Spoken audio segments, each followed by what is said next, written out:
ஒரு பம்பாய் படம் வந்தது, உங்களை பல பேர் பார்த்திருப்பீங்க. என்னுடைய தனிப்பட்ட கருத்து, மனிதத்திற்கு நண்பர்லாம் இல்லை, நானும் ஒரு கலைஞர் கவிஞர் முறையில பம்பாய் படம் தமிழகத்தில் தயாரிக்கப்பட்ட மிகச்சிறந்த கலைப்படைப்பு, கிரியேட்டிவ், நல்ல ஒரு அற்புதமான மிகச்சிறந்த கலைவம்சம் நல்ல படைப்பு. அதுல ஒரு நோக்கமும் நல்ல நோக்கமும் அவருக்கு இருந்தது. அந்த நோக்கத்தை சொன்ன விதத்துல கொஞ்சம் நிறைய குளறுபடிகள் பண்ணி அதை சிக்கல் பண்ணிட்டாருங்கிறதும் சரிதான், அது ஒரு விமர்சனம் உண்டு, உண்மையும் கூட.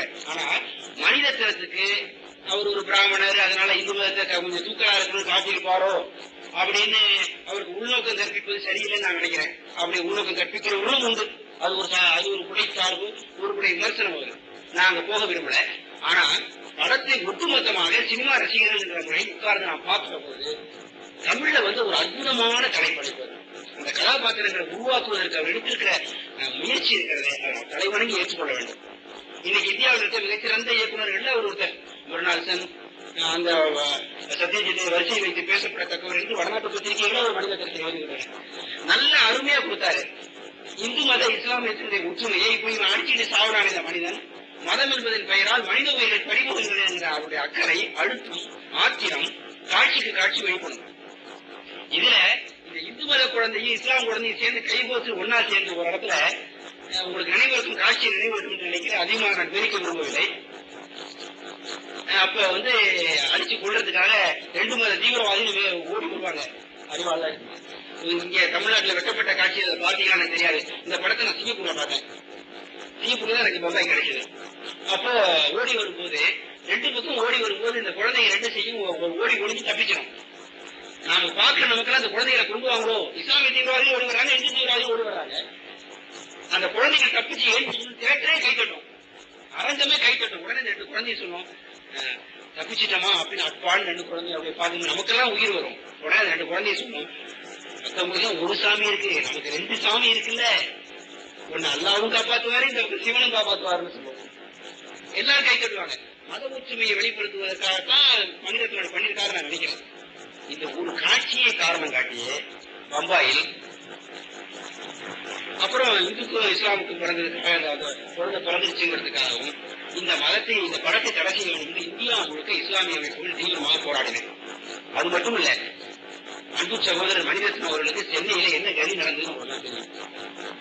இப்படிப்பட்ட சம்பவங்கள் இனிமேல் நடக்கக்கூடாதுங்கிற ஒரு கவலையோடு, சகோதர வாஞ்சியோடு உங்களை நான் கேட்டுக்கொள்கிறேன். நல்ல நோக்கத்தோடு வெளியில் வருகிற கலைஞர்கள் எல்லாம் நீங்கள் ஏதோ நம்ம மதத்தை தாக்கி விட்டார்கள் நீங்களாக கற்பனை செய்து கொண்டு தாக்குதல் முயற்சியில் ஈடுபடுவது என்பது உங்கள் இனத்திற்கு எதிரிகள். நான் பேர் யாரையும் சொல்ல விரும்பல, ரொம்ப அதிகமா போக விரும்பல. நீங்கள் வளரக்கூடாது, வாழக்கூடாது, இந்த நாட்டுக்கு விரோதிகள் என்று யார் பொய்யாக சொல்லிக் கொண்டிருக்கிறார்களோ அவருடைய வாழத்துக்கு அணி சேர்ப்பது போல உங்களுடைய நடவடிக்கை அமைந்து விடுகிறதோ என்று நான் அச்சப்படுகிறேன். அதுக்கு ஐயா அவர்கள் நான் கோரி ஆசைப்படுகிறேன்.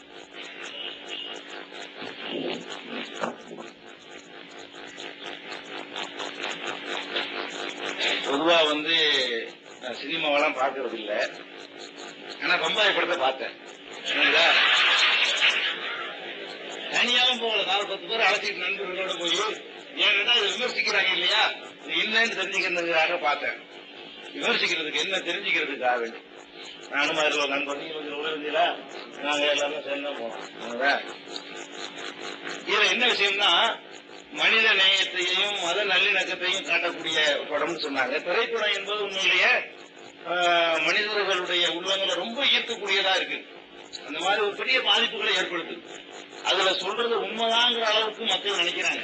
அது வரக்கூடிய ஒரு கதாநாயகன் செய்யற அந்த சேஷ்டைகளை எல்லாம் தானும் வாழ்க்கையில செய்யணுங்கிற அளவுக்கு அது ஒரு பெரிய பாதிப்புகளை ஏற்படுத்தக்கூடிய ஒரு மீடியா, அதை மறுக்க முடியாது. அந்த மீடியாவை மணிரத்னம் அவர்கள் மனித நேயத்துக்காக பயன்படுத்துகிற சொன்னாங்க. பச்சை பொய்ங்க, தப்பு நான் ஒத்துக்கவே மாட்டேன். பம்பாய் என்பது பம்பாயில் நடந்த கலவரத்தை அடிப்படையாக தான் மையமா வச்சு செய்தி. அதை சொல்வதற்கு அவர் தேர்ந்தெடுத்துக் கொண்டது ஒரு கதை. அது 2வது விஷயம். பம்பாய் என்றது பெயர் வச்சதும் அந்த கதையினுடைய அடிப்படை என்னன்னு கேட்டா, பம்பாயில் நடந்த கலவரத்தை பற்றி சொல்வது. இந்த கலவரத்தை எப்படி என்ன மாதிரி அந்த கலவரம் நடந்துச்சோ அந்த மாதிரி தான் சொல்லணும். என்ன நடந்துச்சு கலவரம்? பம்பாயில் நடந்த கலவரத்துல இந்து முஸ்லீம்கள் ஃபைட் பண்ணி மோதி கொண்டார்களா? அந்த கலவரமா? கிடையவே கிடையாது. சிறுபான்மையாக இருக்கக்கூடிய முஸ்லீம்களை இந்தியாவில் தமிழகத்துல மராட்டியத்துல இருந்த போலீஸும் ராணுவமும் அங்க உள்ள மக்களும் சேர்ந்து போய் சூறையாடினாங்க. எதிர்த்து ஃபைட் பண்ண சம்பவம் நடக்கல. 2000 பேர் ஒரு நாள்ல கொல்லப்பட்டாங்க. 2000 பேர் சிறுவர்கள் பெண்கள் கொல்லப்பட்டாங்க. அதாவது வகுப்பு கலவரம் என்பது வேறு. இங்கிட்ட 10 பேர் அங்கிட்ட 10 பேர் அடிச்சுக்கிறான் பாருங்க. அதை பேலன்ஸாக அதை காட்டணும். பம்பாயில அதுதான் நடந்ததால அது நடக்கலங்க. ஒரு 5000 பேர் திறந்துட்டு வந்து 25 பேர் அடிக்கிறது. இது கலவரம். 25 பேர் ஃபைட்டா பண்ணுவான். 5000 பேர் அந்த வித்தியாசம் இருந்துச்சு. அந்த அணியில அந்த கலவரத்துல அந்த டிஃபரன்ஸ் இருந்துச்சு. 5000 பேர் திரண்டு வந்து 25 பேரை சின்ன பெரிய ஆம்பளை பொம்பளை வெட்டி குளிக்கிறாங்கன்னு சொன்னா, அதாவது ஆடையை தூக்கி பார்த்து சுண்ணத்தை செஞ்சிருக்கான்னு பார்த்து போலீஸார் சுட்டு தள்ளினார்கள் இந்தியா துறையில எழுதியிருந்த அந்த நேரத்தில் இந்தியா துறை மாதிரி பத்திரிகைகள்ல. அப்ப இது ஒரு கலவரமே கிடையாது. அதாவது என்னன்னு கேட்டா, சின்ன ஒரு சமுதாயத்தை பெரிய ஒரு சமுதாயம் நினைத்துக் கொண்டு அவர்கள் கையில் ஆட்சி இருக்கிறதை பயன்படுத்திக் கொண்டு அழித்த ஒரு கொடூரம் இது வந்து கலவரமாக நீங்கள் எடுத்துக்கொள்ளவே கூடாது. இப்படிப்பட்ட ஒரு சம்பவத்தை இதற்காகதான் கிருஷ்ணா கமிஷன் போட்டாங்க. கிருஷ்ணா கமிஷன் விசாரணையில பெரிய பெரிய போலீஸ் அதிகாரிகள் எல்லாம் மாட்டிக்கிட்ட பிறகு அந்த கமிஷன் விசாரணையை முடக்குமாறு முதல்ல இந்த சிவசேனா அரசு கூட்டணி அரசு வந்த உடனே முறைக்கு உத்தரவு போட்டாங்க. அவங்களுடைய கூட்டத்தை மறுபடியும் சாட்சியங்கள்லாம் முறைக்கிட்டு மறுபடியும் உயிர் கொடுத்துருக்காங்க. கிருஷ்ணா கமிஷன் ரிப்போர்ட் வரும் பொழுது இன்றைக்கு இருக்கிற நிலையில சிவசேனா கவர்மெண்ட் ரிப்போர்ட் வந்தால் கூட கண்டிப்பாக அது வகுப்பு கலவரம் என்றோ சமமாக மோதிக்கொண்ட சண்டை என்றோ சொல்ல மாட்டாங்க. இன்னைக்குள்ள கவர்மெண்ட்ல அறிக்கை வந்தா கூட அவ்வளவு பெரிய ஒரு கொடும் வெறியாட்டத்தை இவர் எப்படி சித்தரிக்கிறார்னு கேட்டா, 2 பேரும் சமமா மோதிக்கொண்டார்கள் காட்டுறாரு அந்த படத்துல. அந்த கலவரம் முத்தி போயிருக்கும். ஆள்தாக்கரை மாதிரி ஒருவர் அதை சித்தரிச்சிருக்கிறாரு. முஸ்லீம்களை மாதிரி ஒருவர் அதை சித்தரிச்சிருக்கிறாரு. முஸ்லீம்களுக்கு இப்படி தலைமையேற்று நடக்க யாருமே இல்லை. ஆனா ஒரு தலைவர் சித்தரிச்சார் அவரு. வாழ்த்தாக்கரை மாதிரி முஸ்லீம்களுக்கு யார் தலைவர் சொல்லுங்க, யாராவது பேப்பர்ல படிச்சிருக்கீங்களா? டோட்டல் முஸ்லீமுக்கு இந்த பால்தாக்கரை மாதிரி அவங்களை தூண்டக்கூடிய தமிழ்நாட்டில இருந்து முஸ்லீம்களுக்கு அமைப்புகள்லாம் உண்டு. பம்பாயில் அப்படி ஏதாவது தலைவர்கள் யாராவது இருந்தாங்கன்னா ஒரு தலைவர் கிடையாது. இருந்தாலும் தாடி பெரிய ஒரு அசத்து மாதிரி ஒரு தோட்டத்துல ஒரு சித்தரிக்கிறாரு. கலவரம் இருக்குது, நிறைய இடத்தெல்லாம் ஓடுது. பஸ்கரோன்னு அவர் சொல்றாரு. அப்பதான் கலவரம் நிற்குது. யார் சொல்றாரு? முஸ்லீம் சொல்றாரு. முஸ்லீம் தான் அதாவது கலவரத்தை ஆரம்பிச்சாங்கிற மாதிரி கொண்டு வந்து கலவரத்தை நிறுத்துறது யாரு? இவரு பஸ்கரோன்றவன கலவரம் நிற்குது. பஸ்கரோன்னா நிறுத்துங்கள் போ.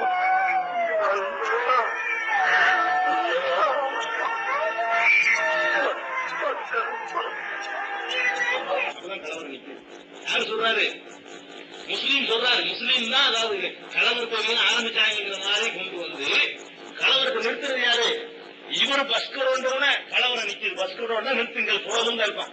முஸ்லீம் தோற்றத்தில் இருக்கிறவர் அந்த படத்துல சொல்றாரு, பஸ்கரோ நிறுத்துங்கள் போதும். என்ன அர்த்தம்? ஈக்குவலா ஃபைட் பண்ணாங்கன்னு அர்த்தம். ஈக்குவலா அழிச்சாங்கன்னு அர்த்தம். ஒருபடி மேல ஓங்கி இருந்து இருந்தாங்க. இவங்க நிறுத்துன்னு சொன்னா 2 வச்சுன்னு காட்டுறாரு. இதுல எவ்வளவு பெரிய அந்த ஒரு சொன்னாரோட ஒரு உயர்வு சாதிக்காரு. இதுல இல்லைன்னு இல்ல, ஒரு காலத்தும் இல்லாம இருக்காது. அவங்கள்ட்ட என்ன துறையா இருந்தாலும் சரி, அவங்க யாருங்கிறத வந்து கரெக்டா அந்த மாதிரி காட்டிதான் தீர்வாங்க. இதுல என்ன சம்பவம்? இப்ப முஸ்லீம்கள் இவங்களுக்கு கலவரத்தை உண்டாக்குறது நிறுத்துறது இருக்குது. இவன் அளவு நின்று படம் செஞ்சது பஸ்ட் வந்த உடனே அது மாதிரி பாருங்க. ஒரு தாத்தாவுடைய கழுத்துல குழந்தைய தூக்கி வச்சுட்டு போவார். தாத்தா ஒருத்தர் இருந்து குழந்தை வந்து கலப்படம் அதை தூக்கி போறாரு. அப்ப தாத்தாவுடைய நெத்தியில வந்து இந்து மதத்தினுடைய அடையாளம் ராமமோ என்னமோ இருக்கும், ஒட்டோ என்னமோ இருக்குது, யாவும் இல்லை, ஏதோ ஒரு இந்து மத அடையாளம் இருக்கு.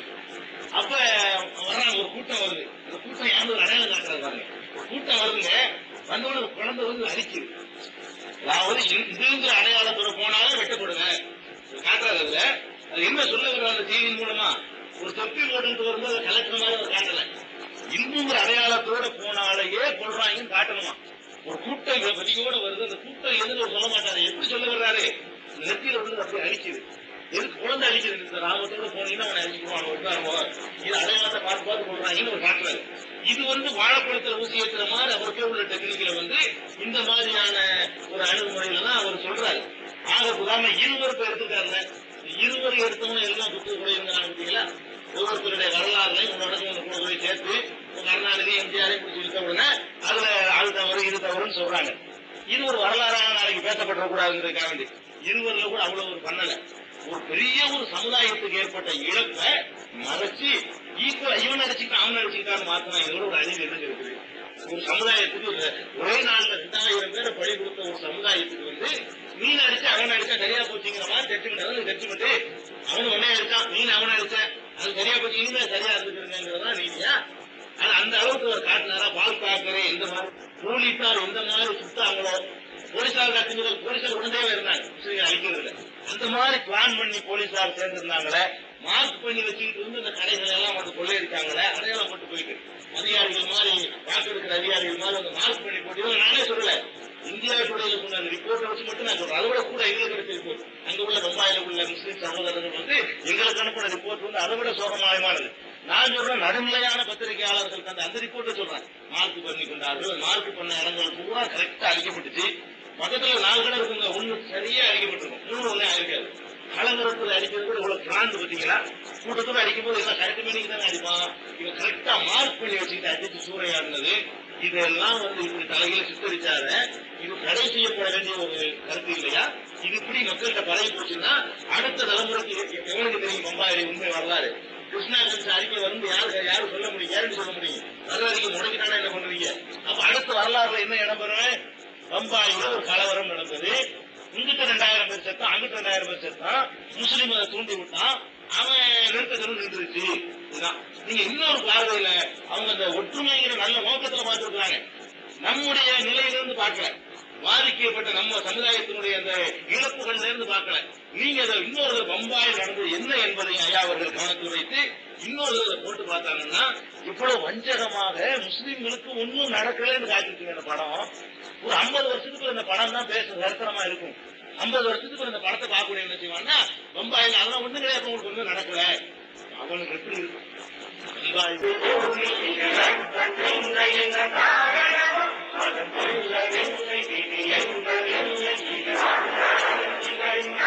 நல்ல நோக்கத்துல பார்த்திருக்கிறாங்க. நம்முடைய நிலையிலிருந்து பார்க்கல, பாதிக்கப்பட்ட நம்ம சமுதாயத்தினுடைய அந்த இழப்புகள்ல இருந்து பார்க்கல. நீங்க அதை இன்னொரு பம்பாயில் நடந்தது என்ன என்பதை ஐயா அவர்கள் கவனத்தில் வைத்து இன்னொரு போட்டு பார்த்தாங்கன்னா இவ்வளவு வஞ்சகமாக முஸ்லீம்களுக்கு ஒன்னும் நடக்கலன்னு காட்டிட்டு இந்த படம் ஒரு 50 வருஷத்துக்கு இந்த படம் தான் பேச சரித்திரமா இருக்கும். 50 வருஷத்துக்கு இந்த படத்தை பார்க்கக்கூடிய என்ன செய்வான்னா பம்பாயில் அதெல்லாம் ஒண்ணு கிடையாது உங்களுக்கு ஒன்றும் நடக்கல. அவனுக்கு எப்படி இருக்கும்? பம்பாயில இருந்து பூசனை பறி கொடுத்தவன், பிள்ளைய பறி கொடுத்தவன், மனைவியை பறி கொடுத்தவன், தாயை பறி கொடுத்தவன், சொத்தை பறி கொடுத்தவன் இதை பார்த்தான்னு சொன்னா அவனுக்கு எப்படி இருக்கும்? அதுக்கு என்னமா நமக்கு நடந்துச்சு ஒண்ணுமில்ல நாளைக்கு அவனுக்கு எப்படி ஆத்திரப்படும் சிந்திச்சு பாருங்க. அந்த பாதிக்கப்பட்டவனுடைய மனநிலையில செஞ்சிருக்கிறாரா? ஆனா அவர் மீது ஒரு வெடிகுண்டு சம்பவத்தை சுட்டி காட்டினாங்க. அதுல நமக்கு உடன்பாடு கிடையாது. ஆனா அது அப்பவே இப்பவும் சரி அது ஒரு முஸ்லிம் தீவிரவாதின்னு சொல்லப்பட முடியாதான் எடுத்துக்கிட்டு இருக்கு. ஏன்னா அப்பவே ஆளுங்கட்சிக்காரங்க சொத்து தகராறு பலது பேசிட்டாங்க. அதுக்கு பல காரணங்கள் அந்த வெடிகுண்டு சொல்லப்படுது. அது என்னங்கிறது தெரியும் போது பாத்துக்குவாங்கன்னு தெரியல இது வரைக்கும். இப்ப அந்த நம்ம ஆதரிக்கல. இது எதிர்க்க வேண்டியது ஒன்றா இல்லையா? எல்லாரும் இருக்கணுமா இல்லையா? முஸ்லீம் மட்டும் இல்ல. இது என்ன ஒரு சரித்திரத்தையே தலைகளா புரட்டி காட்டிருக்கிறாங்க. இதை எப்படி ஆதரிக்கணும்னு சொல்லி நடுநிலையாளர்கள் இருக்கணுமா இல்லையா? அது சில கவர்ச்சிகள் இருக்கலாம், நல்ல பாடல்கள் இருக்கலாம். அப்படிங்கிறதுக்காக வேண்டி ஒரு வரலாறு ஒரு சமூகத்துக்கு ஒரு பயங்கரமான அநீதி இழைக்கப்படுறதை கட்டி கேட்கணுமா இல்லையா? அந்த அடிப்படையில தான் நாங்களும் கூட எதிர்ப்போம். தமிழ்நாடு முஸ்லீம் முன்னேற்ற கழகம் பேர்ல கூட நாங்க நினைஞ்சோம் எதிர்ப்போம். இதுவும் தடை செய்யப்பட வேண்டிய ஒரு படம், இது சரித்திர புரட்டு வரலாற்றை பிரிக்கக்கூடிய ஒரு படம் நம்ம கூட சொன்ன ஜனநாயகம் செஞ்சோம். அது உண்மையில தடுக்கப்பட வேண்டியதுதான். ஆக அந்த சில ரொம்ப நாளைக்கு எனக்கு மறந்து போச்சு. நான் ஒரு தடவை காத்துதான் அதுல எனக்கு மனசுல இந்த காட்சி ஒரு 50 காட்சிக்கு மேல குறிப்பிட்டு வச்சிருந்தேன். அதை விட ஒரு குறிப்பு வச்சு இப்போ வச்சிருக்கிறேன். எடுத்துட்டு வரல அந்த கேள்வி நான் வருது இருந்தா 50 சொல்லியிருப்பேன். 50 காட்சி இந்த அளவுக்கு விஷமங்களை தூவி முஸ்லீம்கள் தான் அதுல அக்கிரமக்காரர்கள் அல்ல ஈக்குவலா ஃபைட் பண்ணிருக்காங்கன்னு காட்டிருக்காருன்னு சொல்ல முடியும். அந்த ஒரு உணர்வுல தான் முஸ்லீம்கள் அதை எதிர்ப்பு தெரிவிச்சிருக்காங்க. பால் தாக்கரேட்டுக்கு அனுமதி வாங்கணும் அதே வழங்கலையா? நான் கேட்கிறேன். பால் தாக்கர அனுமதி இல்லாமல் பம்பாயில தான் நடக்கும். அந்த நாட்டுல சட்டம் ஒழுங்கு ஐக்கிய ஆட்சி நடக்குது. பால் தாக்கர அனுமதி கொடுத்தால் ஐக்கிய ஆட்சியும் வர முடியும். அவர் அனுமதி கொடுக்கலன்னு சொன்னா கிரிக்கெட் குழு கூட வர முடியாது இந்த நாட்டுக்குள்ள. அதான் பம்பாயில நிலைமை. நாட்டுல சட்டம் ஒன்றும் கிடையாது. ரவுடிகளுக்கு பின்னாலே சட்டமா அடங்கி போய் கிடக்குது. அப்போ பால் தாக்கரே பர்மிஷன் கொடுத்தவங்க அதை வெளியிட்டாரு. பால் தாக்கரே மாதிரி எந்த முஸ்லீம் தலைவரத்தை போட்டு காட்டி ஒரு அனுமதி வாங்கினாரு? வாங்கலையில பால் தாக்கரே அனுமதிக்கிறாருன்னா அதுக்கு என்ன அர்த்தம்? விருது கொடுப்பாங்கல்ல, விருதுதான் முஸ்லிம்களுக்கு பாதிப்பா இருக்கிறத விருது கொடுப்பாங்க, ரோஜாவுக்கு கொடுப்பாங்க, அது விருதுலாம் அப்படித்தானே இருக்குது. இதான் என்னுடைய நிலைப்பாடு. பம்பாய் பொறுத்த போய் என்னுடைய பார்வை அதுதான். அதுல மாற்று நீங்க அபிப்பிராயம் சொல்லலாம், நீங்க சொல்லலாம். எங்க நிலையிலிருந்து கருத்துக்கும் இரண்டு கருத்து இருக்கும். இரண்டாவது கருத்தை மதித்து ஏற்றுக்கொள்வதுதான் மனிதத்தன்மை. அதனால உங்க கோணத்துல உங்களுடைய பார்வையில உங்களுக்கு இருக்கிற இயற்கையாக உடைய கோபம், இதே கோபத்தை முஸ்லிம் நண்பர்கள் மலேசியா சிங்கப்பூர்ல வெளிப்படுத்தி இருக்கிறார்கள். அவங்க அந்த நேரத்தில் நாங்கள் சில கருத்தரங்களை அவங்க நடத்தி பேசிட்டோம். நீங்க சொன்ன செய்தியை அவங்களும் ஒரே ஒத்த நீரோட்டத்தில் நீங்க என்ன சொன்னீங்களோ அதே வேகத்துல அதே உணர்வோட சொன்னாங்க. அவங்க இருந்தாலும் பின்னால மனிதத்திற்கு நடந்த நிகழ்வுகள் நிகழ்ந்திருக்க வேண்டாங்கிற அந்த ஆழங்கத்தில் நான் சொன்னேன். அதுல இன்னொரு அக்கறையும் எனக்கு இருக்கிறது என்கிற என்னுடைய உள்நோக்கத்தை நீங்கள் புரிந்து கொள்ள வேண்டும். இப்படி ஒரு தீய பெயரை, ஒரு வன்முறை பட்டத்தை இஸ்லாமிய சுமத்த தேவையில்லைங்கிறதுக்காக சொன்னேன். மனிதத்திற்கு படம் எடுத்து அவருடைய போக்கு தவறு அரசாங்கம் வெளியிட்டு இருக்க கூடாது, தடுத்து விடுங்கள் அப்படின்னு நம்ம வைக்கிற கோரிக்கை நியாயம் அரசாங்கம் பார்த்துக்கோங்க. பல பகுதியில் விட்டாங்க. படம் ஊருக்குள்ள ஓடுனதுலாம் ஒண்ணுமே இல்லை, எலும்பு கூடுதான், ஒண்ணும் இல்ல. கதையை முன்ன பின்ன கூட புரியாது பல ஊர்ல ஓடுனது.